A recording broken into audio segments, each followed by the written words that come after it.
Pernahkah kamu membayangkan jika suatu hari kamu dituduh melakukan kejahatan yang sama sekali tidak kamu lakukan?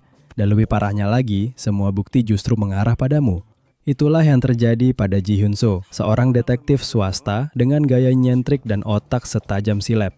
Suatu pagi biasa, hidupnya berubah drastis. Breaking news, seorang wanita kaya raya, Yoon Ji Won, menghilang tanpa jejak.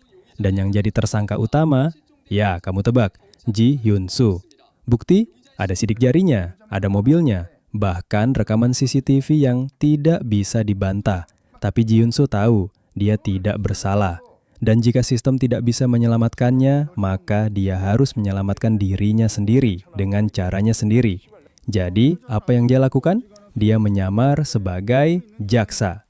Iya, kamu nggak salah dengar. Bukan kabur, bukan bersembunyi, tapi masuk ke dalam sistem hukum dan membongkarnya dari dalam. Dengan jas rapi dan senyum penuh strategi, ia menyusup ke dunia hukum yang lebih kotor dari apapun yang pernah ia hadapi. Tapi tunggu, semakin dalam ia masuk, semakin banyak rahasia gelap yang terkuak.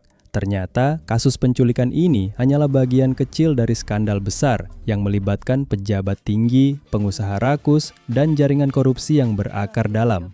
Pertanyaannya sekarang, apakah Ji Hyun Soo bisa membersihkan namanya? Atau justru terjebak di tengah permainan yang jauh lebih besar dari dirinya? Dan yang paling mengejutkan, apakah wanita yang diculik benar-benar korban? Atau ada rahasia yang lebih besar di balik hilangnya dia? Penuh aksi, plot twist, dan gaya nyentrik yang menghibur, The Gentleman bukan hanya film aksi, tapi teka-teki hidup tentang keadilan dan kebenaran. Jadi, kalau kamu dituduh melakukan kejahatan yang tidak kamu lakukan, kamu akan lari, atau menyamar dan membongkar semuanya dari dalam. Like kalau kamu suka cerita penuh misteri dan strategi seperti ini. Dan jangan lupa subscribe untuk cerita-cerita keren lainnya hanya di Bright Side versi kamu.